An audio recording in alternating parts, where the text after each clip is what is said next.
Jessica. Thank you for taking part in this interview, which is done as a feature for UNSW Newsworthy newspaper. And I'm really glad that you're here with me today. Thank you so much, Kim. Wonderful for you to interview me. So tell me about the background of Bullyology. What's the inspiration for you to found it in the first place? So I created Bullyology after suffering extensive bullying for 3.5 years. So in my last workplace, it was a really toxic environment and I ended up suffering.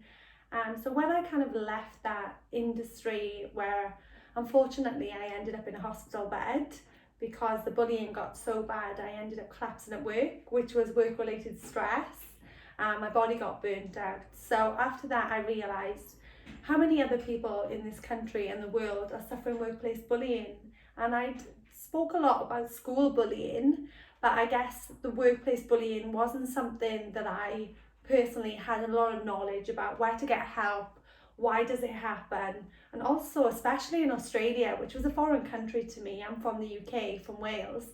So I guess I realised that there's a lot of people that are suffering and probably feeling as isolated as I felt. So I launched Bullyology in October 2017 and my mission has kind of grown since then. At first I didn't really know that I was going to create a company. I just wanted to share my message with a lot of people, and as soon as I started to break my silence, as I like to say, more and more people were coming to me in universities, schools, parents, obviously the workplace, sport, and I realised, wow, bullying happens across all pockets of society and we really need to work together as a collective and a community to kind of shine a light on this and guide people where to get help, but also educate business leaders. A lot of people in organisations turn a blind eye to bullying and it is still the big elephant in the room, bullying and harassment.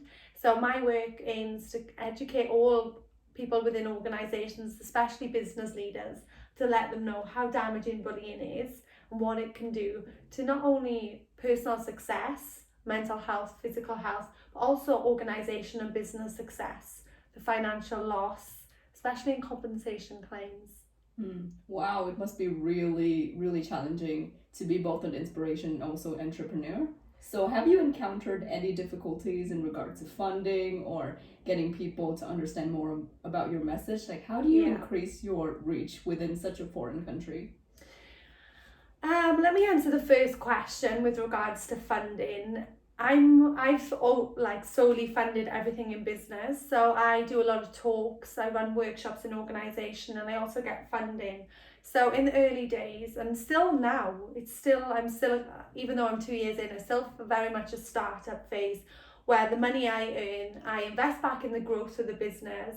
And also I'm in the process of launching an online academy, which eventually I am going to go to investment for. But like anything, you got to prove the concept and prove the reach and prove that it works. So I guess that I've done things slowly and steadily. I made sure that it's done authentic and where it really kind of in line with what I want to achieve. And look, if I had millions of dollars in my pocket, I'm sure I could have grown a lot bigger. But I guess with a topic such as mine, Bullyology, and my unique name, Bullyology, and I call myself the Bullyologist, I trademarked that, and there's no one else in the world called that. So I guess people started to have traction and think, what is Bullyology? What is the Bullyologist? And I guess almost half of Australians will suffer bullying at least once in their career. Mm-hmm.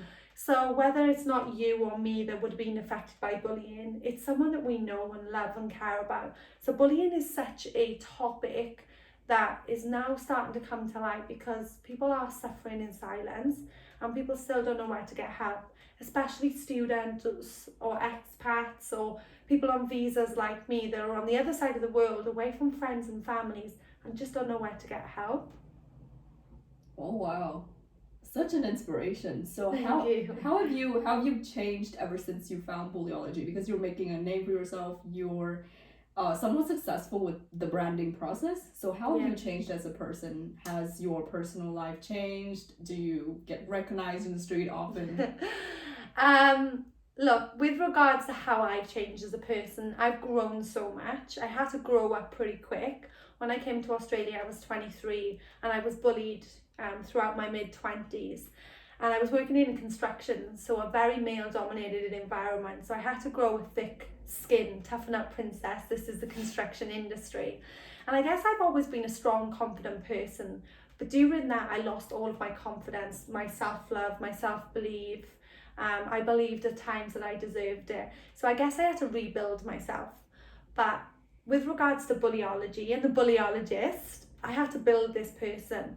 Coming from a broken person to then stepping on stage, launching a book and a podcast, there's such thing as imposter syndrome. And there are still days when I have extensive anxiety and I think, oh my gosh, am I good enough? Am I really good enough to do this? But then I impact someone's life, or someone says to me, thank you for responding to my message when I had no one else, or thank you for sharing your tools and resources that saved my life or saved someone's life.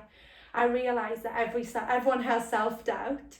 And I guess being a businesswoman in a world where, you know, there's a lot of people that want to just look at you and kind of bring you down. There's some people that have gone, oh, so what, you suffered bullying, what makes you so special to talk about it?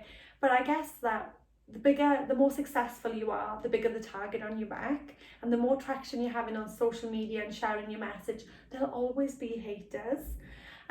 So I just really learned to just kind of be mindful every day, and also ask for help. I guess I've always been the type of person that thinks I should know all the answers, but I had no idea how to start a business. I didn't go to business school, I didn't study in university, and I guess I'm still winging it every day, but I've really been able to build a strong tribe of mentors and coaches around me that guide me and try to keep me, you know, on track when I'm going a little bit sideways. But I guess that life is just a process, and every day I'm trying to learn to be a better businesswoman, a better person. And how has it affected my personal life? Well, I'm super lucky that I've got a really supportive fiance. We met just as I was leaving that workplace and I had to move interstate, and we done a long distance relationship. That was really hard, but he always backed my passion and understood that this was for a bigger purpose.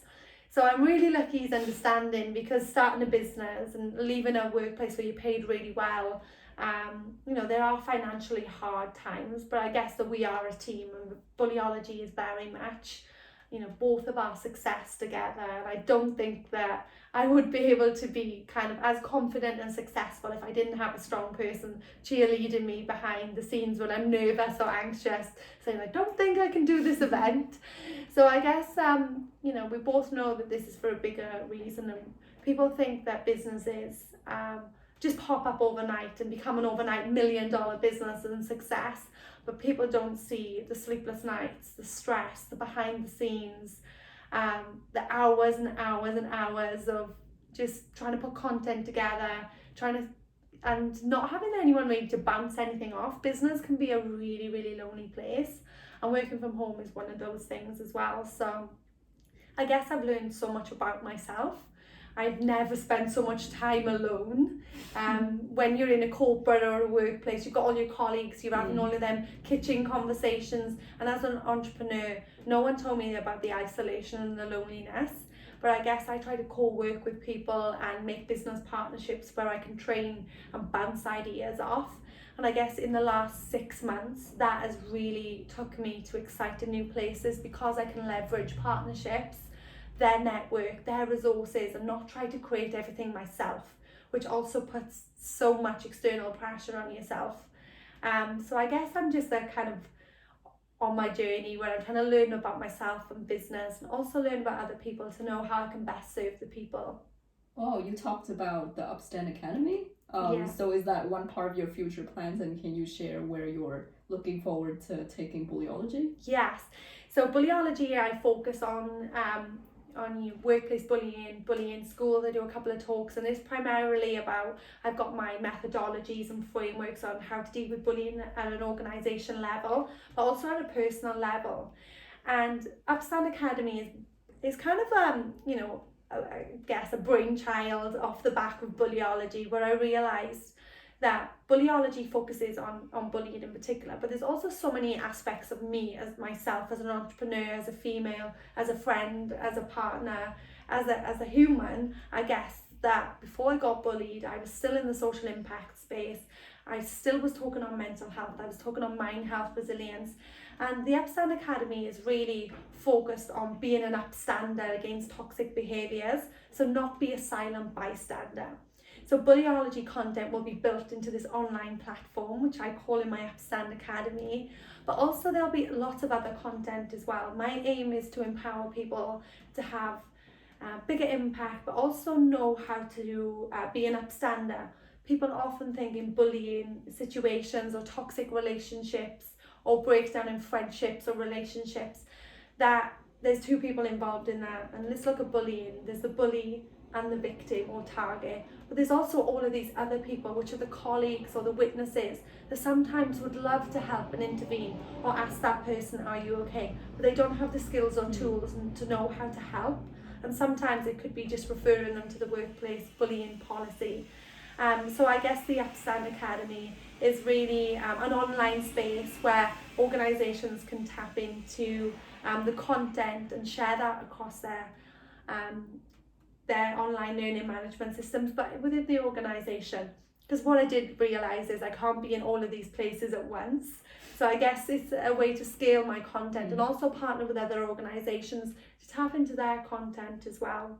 And it is moving with the times. We know that millennials want everything faster, quicker, and the convenient way. Yeah, and bite-sized educational content. So the Upstand Academy is built on micro-learning, where people can listen, watch videos, use the tools and implement them immediately into everyday life. Oh wow, thank you so much for sharing your story, and I hope that Bullyology will achieve all that it's aimed to do, and I hope that you will also be successful with your intentions. Thank you so much, Kim. Thanks for having me, and thank you so much.